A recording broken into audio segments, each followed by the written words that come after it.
करे। नंबर 2,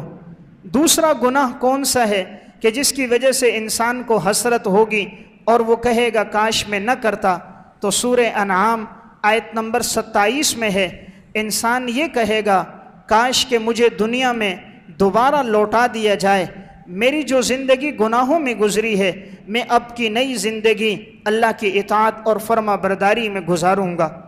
अल्लाह रब्बुल इज़्ज़त फरमाते हैं, वलौ तरा इज़ वुक़िफ़ू अलन नार, जब खड़ा किया जाएगा इंसानों को जहन्नुम की दहलीज पर, फ़क़ालू या लैतना नुरद्दु वला नुकज़्ज़िब बिआयाति रब्बिना, पस कहेंगे काश हमें लौटा दिया जाए दोबारा दुनिया में, हम नहीं झुटलाएंगे अल्लाह के अहकामात को, व नकून मिनल मुमिनीन, और हम हो जाएंगे ईमान वालों में से।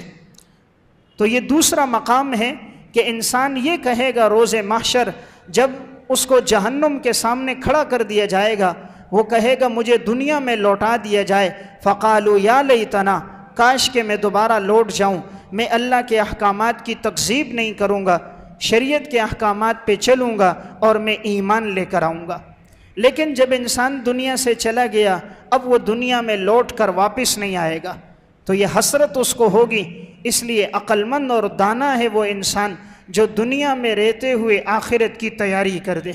और बेवकूफ़ है वो आदमी जो इस उम्मीद पर हो कि बुढ़ापे में जाकर तौबा करूँगा, मालूम नहीं बुढ़ापे तक ये पहुँचेगा भी ये नहीं पहुँचेगा, फिर तौबा करने की तौफीक मिलेगी भी या नहीं मिलेगी। इसलिए इंसान को हसरत होगी, काश मैं दुनिया में लौट जाऊं और मैं नेक आमाल करूं, लेकिन इसके लिए दुनिया में दोबारा लौटना